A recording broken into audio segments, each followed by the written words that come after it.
Florentina Ledesma Elementary School, gikan sa ikatulong distrito, nominado alang sa Regional Brigada Eskwela 2014 ug ang pag-validate sa mga nasumiteng dokumento ipahigayon ni atong Setyembre 16 dito mismo sa maong tulunghaan.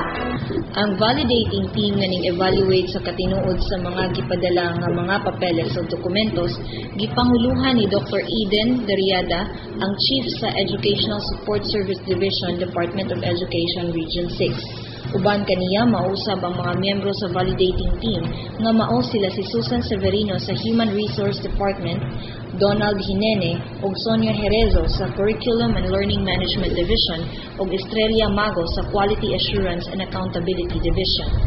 Sila gisugat sa mga magtutudlo sa FLES, pinanguluhan ni Principal Carla Romanillos, kuyog usab ni Principal Eva Doliosa sa Andres Bonifacio Central School ug sa mga eco-tour guides nga mga pupils.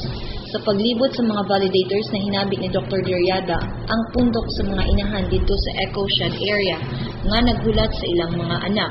Gisugyot niya na samtang naghulat ang mga inahan sa ilang mga anak, mangita sila og kalingawan nga mamahimo nilang makitaan og salapi sama sa paghimo og basket nga gikan sa mga recyclable nga materyales. Iya usab nga gidugang sa pagsugyot sa maong tulunghaan sa paghimo og medicinal garden, diin iyang gipanginaot nga iyang makita sa sunod niyang pagbisita sa FLES.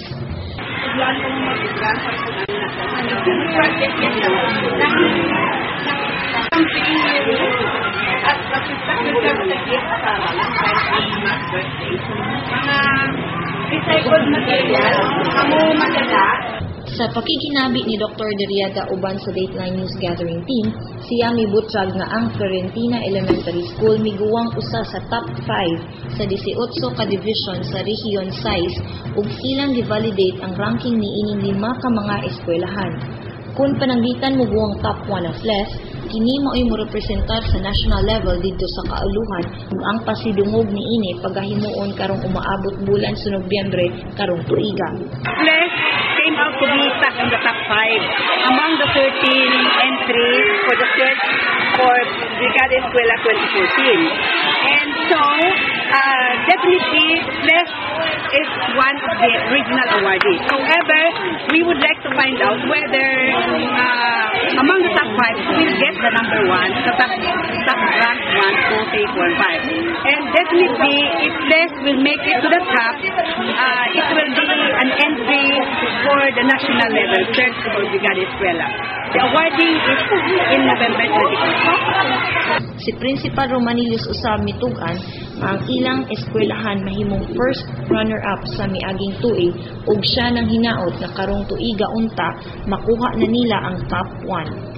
Iyang gipasupot ang iyang kinasingkasing nga pasalamat sa kanunoy nga pagpaluyo sa lokal nga kagamhanan, pinanguluhan ni Mayor Gerardo Valmayor, Vice Mayor E.Q. Quisumbing, mga SP members, Provincial Board Member Rene Gustilo, mga ginikanan ug tanang mga stakeholders sa Florentina Ledesma Elementary School. Our school landed first runner-up during the search for the Brigada Eskwela. Out of the 17 divisions, we landed first runner-up. We hope to be the champion this year with the support of City Mayor and Governor and the rest, Rene Gustilo and all barangay captain, the stakeholders, the alumni, the different agencies of San Carlos City.